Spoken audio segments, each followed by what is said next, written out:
Now, 70 years ago, an horrific coach crash claimed the lives of 9 people from South Yorkshire as they travelled to a music competition.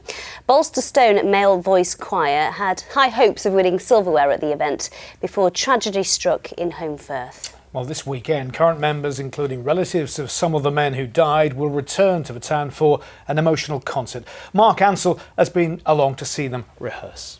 Love, could I only tell thee how dear thou art to me. It's a song that has particular poignancy for Bolsterstone Male Voice Choir. They were supposed to sing Love Could I Only Tell Thee 70 years ago at Home Firth Choir Festival. The singers, their family and friends travelled together by coach. But as the coach passed here at Hade, the brakes failed and the vehicle careered out of control down that hill towards Home Firth for nearly 2 miles. The coach crashed here in the centre of Home Firth into a building that used to stand opposite. Such was the force of that crash that the building itself collapsed and 9 people died. 30 years ago, BBC Look North spoke to survivors. There was this huge crack and there were bits of pipe on the road, what they call a prop shaft. And of course we'd lost all braking power then. Was there any sign of panic on board? Not really. I mean, I was only 23 at the time and I thought, right, we're motoring a bit now. Like. Alfred Pearson was one of the 9 people who died. Remarkably, his 7 sons have all been members of the choir. Matter of immense pride. Yeah.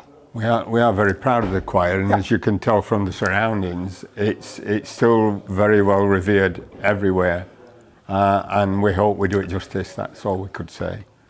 The choir started in Bolsterstone's village church 83 years ago. There's a commemorative window in St Mary's paying tribute to the victims of the tragedy. Rob Firth's father and uncle were on the coach. In the family, we have very, very mixed emotions about it. My mother, who was an Estonian refugee, was a nurse on duty that dreadful day in Home Firth, and she nursed the dying and the injured.